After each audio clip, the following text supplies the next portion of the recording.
Apple comparison करना चाहता है उस पर नजरें होंगी। ओके, उस पर नजरें होंगी। और एक इंटरेस्टिंग चीज़ जो मैं सुन रहा था कि अगर इन्फोसिस मार्जिन में हल्की सी मिस दिखाए और गाइडेंस बढ़ा दे तो मार्केट किस तरीके से लेगा। आई एम जस्ट अज्यूमिंग कि अगर ऐसा हो जाए तो एक काम करते हैं, गेस्ट को जोड़ लेते हैं हमारे साथ ओमकार टंकसाले जुड़ गए हैं, एक्सिस सिक्योरिटीज़ के senior IT analyst. Omkar ji, good afternoon. तो इन्फोसिस किस तरीके से देख रहे हैं आप? पहले तो आपकी क्या एक्सपेक्टेशन है और क्या आउटलायर हो सकता है यहाँ पर?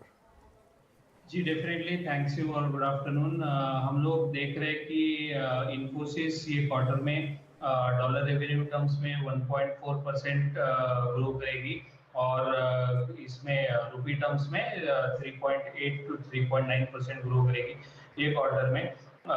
ये देखना बहुत जरूरी होगा कि उसका वर्टिकल कमेंट्री जो आ रहा है, जैसे टीसीएस ने बोला कि majority of the products now we are focusing on cost optimization method, जो भी डिले हो रहे हैं, तो ये सिचुएशन में वो एग्जीक्यूशन लेवल पे कितना काम करे, उसका इंटरेक्शन क्लाइंट के साथ कितना ज्यादा एंगेजमेंट बढ़ रहा है, तो उसका डिपेंडेंसी बहुत हाई हो जाता है बिजनेसेस का, तो एक रेजिलियंस बना रहेगा आने वाले समय में।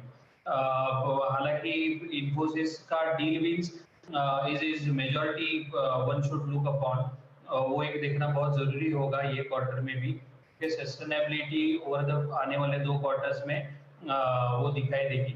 मार्जिन्स के इसमें थोड़ा सा एक मार्जिनल एक्सपांशन आएगा 10 या 20 बेसिस पॉइंट्स का, लेकिन मैं इतना वरी नहीं हूँ मार्जिन्स के इसमें, क्योंकि मार्जिन एक्सपांशन आने वाले कपल ऑफ क्वार्टर्स में होगा। हालांकि ये क्वार्टर्स में और आने वाले 1-2 क्वार्टर्स में ये देखना बहुत जरूरी है कि कंपनी एग्जीक्यूशन लेवल पे कितना ग्रो कर रही है, कितना पेनिट्रेशन कर रही है और कितना अच्छा बिजनेस बनाती है, एक रेजिलियंट बिजनेस बना रही है, because of the service industry है ये, तो वो देखना बहुत जरूरी होगा मेरे हिसाब से। वैल्यूएशन के लिहाज से इन्फोसिस और ऑफ कोर्स बाकी आईटी कंपनियों में खासा करेक्शन देखने को मिला है। अज्यूमिंग ये नंबर्स इनलाइन आते हैं, स्टॉक पर आपका क्या रुझान रहेगा? क्योंकि इसकी तुलना सीधे तौर पर कल सुबह में हम तीनों को स्टैक अप करके देखेंगे, इन्फी, टीसीएस और एचसीएल टेक कैसे खड़े हैं। इन्फोसिस पर क्या ज्यादा बायसनेस है कि ये इसका आउट परफॉर्मेंस रह सकता है कंपेयर टू अ टीसीएस? जी डेफिनेटली इन्फोसिस हमेशा एक पॉजिटिव रहा है, क्योंकि लास्ट 3 साल से तो वो सरपास करी है ग्रोथ को रेवेन्यू टर्म्स में, और आपको एक ग्रोइंग आरओई में एक वैल्यूएशन कंफर्ट मिल जाता है एज कंपेयर्ड टू टीसीएस। तो एक हालांकि इन्फोसिस हमेशा एक पसंदीदा स्टॉक बना रहा है पीछे आने वाले कुछ समय में, और पीछे वाले कुछ समय में और आगे भी उसका, अगर वो एक रेवेन्यू ग्रोथ मोमेंटम और एक्सपांशन जो उसने डिजिटल टेक्नोलॉजीज में या क्लाउड ट्रांसफॉर्मेशन थ्रू कोबाल्ट किया है उसने, वो एक हालांकि डेफिनेटली एक पिक्यूलियर रहेगा, तो एक डेफिनेटली एक ज़्यादा पॉजिटिव इम्पैक्ट आ सकता है। देखने वाली चीज़ ये होगी कि अगर कमेंट्री पॉजिटिव आती है, उसका जो क्लाइंट एंगेजमेंट है या फिर वो कोई देख नहीं रही है कि एनी स्पेंड कट्स जो क्लाइंट के साइड से हो रही है, वो एक रेजिलियंस बना रहेगा, तो हालांकि डेफिनेटली एक पॉजिटिव मोमेंटम आने वाले समय में हम लोग देख सकते हैं, या फिर कल क्या आने वाले समय में आप देख सकते हैं पॉजिटिव मोमेंटम इन इन्फोसिस। अच्छा ओमकार जी, अब इन्फोसिस के नंबर से पहले हम आपसे ये डिस्कशन कर रहे हैं और दीज टू नंबर्स आज से लगभग 1 हफ्ता पहले भी हमने डिस्कशन किया था, और एक विशेष मेहमान आईटी पे ही बातचीत करने के लिए हमारे साथ थे। उनका बिलीव था कि लगभग 5 to 10% डाउनसाइड अभी निफ्टी आईटी में यहाँ से बचा हुआ है। आपकी राय क्या है? ये जो CY22 में जो प्राइस डैमेज हुआ, दैट्स इनफ? इस अर्निंग सीजन में हम यहीं इस रेंज में बेस बना लेंगे या फिर अभी पेन है? और दूसरी बात, अगर इस पेन में भी आपका पिकिंग ऑर्डर कुछ हो स्टॉक्स को, या फिर लार्ज कैप या मिड कैप आईटी में, वो पिकिंग ऑर्डर क्या है? Your 3 priorities stocks in Nifty IT right now. जी डेफिनेटली, आई मीन आप देखो जाए कि एक वैल्यूएशन कंफर्ट अभी आपको मिल सकता है, ये हालांकि थोड़ा डिफिकल्ट है कि उसको प्री कोविड लेवल के साथ कंपेयर करें, क्योंकि जो डिमांड सिनेरियो में चेंजेस हुए हैं थ्रू डिजिटल ट्रांसफॉर्मेशन और through cloud transformation, everybody is trying to put their data on the cloud, तो डिमांड एक बहुत बढ़ गया है, जो कि प्री कोविड लेवल्स पे थोड़ा कम था।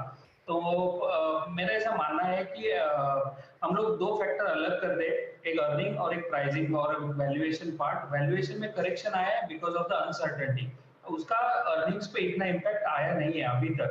आईटी कंपनीज ने अभी भी एक रेजिलियंस बनाया हुआ दिख रहा है। तो ये क्वार्टर में भी उसने आप एक्सेंचर देखो या टीसीएस देखो, एक रेजिलियंस दिखाई दे रहा है in terms of deal wins और इन टर्म्स ऑफ एग्जीक्यूशन भी।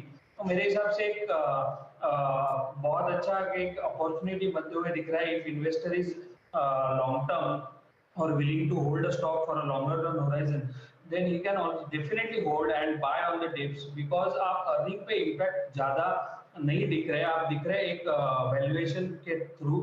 अगर एक स्मॉल और शैलो रिसेशन आता है या फिर जितना इम्पैक्ट लोग एक्सपेक्ट कर रहे हैं वो नहीं आ रहा, तो डेफिनेटली अगेन ये पिकअप करेगा, क्योंकि रिकवरी जितना टेक्नोलॉजी में फास्टर होगी उतना कैपिटल एक्सपेंडिचर जहां भी रहता है वो बिजनेसेस में थोड़ा आईटी सेक्टर में कम आता है, because it's very easy for them to implement again. And also जितने भी बिजनेसेस है, बड़े बड़े ऑर्गेनाइजेशन है, they have become system driven, तो उसका एक सर्विसेज मॉड्यूल वो बरकरार रहेगा आने वाले समय में भी, तो एक अपॉर्चुनिटी बन सकता है। ये अगर इन्वेस्टर लॉन्ग टर्म होगा तो एवरी डीप पे आप बाय कर सकते हैं। आपको वो डिविडेंड अच्छा पे करती है, फ्री कैश फ्लोज अराउंड 80% वो ट्रांसफर करती है इन्वेस्टर्स को। Return on equity is very good all the companies का, तो एक अच्छा इन्वेस्टमेंट अपॉर्चुनिटी आपको बनते हुए दिखता है। का जी शुक्रिया जुड़ने के लिए और ये पूरी एनालिसिस हमारे सामने रखने के लिए। इस समय इन्फोसिस का एक बार जैसा स्टॉक लेकर आते हैं इंट्राडे, काफ़ी वॉलेटिलिटी रही है, सुबह ऊपर था लेकिन उसके बाद